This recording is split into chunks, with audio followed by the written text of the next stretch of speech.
એ તારું મુખડું જોઈને મારું મનડું મોહ્યું, હે મારા તૂટે છે દિલડાના તાર વિઠ્ઠલના,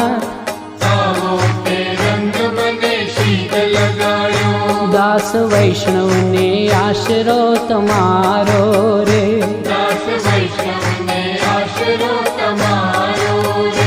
એણે સર્વે સમર્પણ કીધા વિઠ્ઠલનાથ,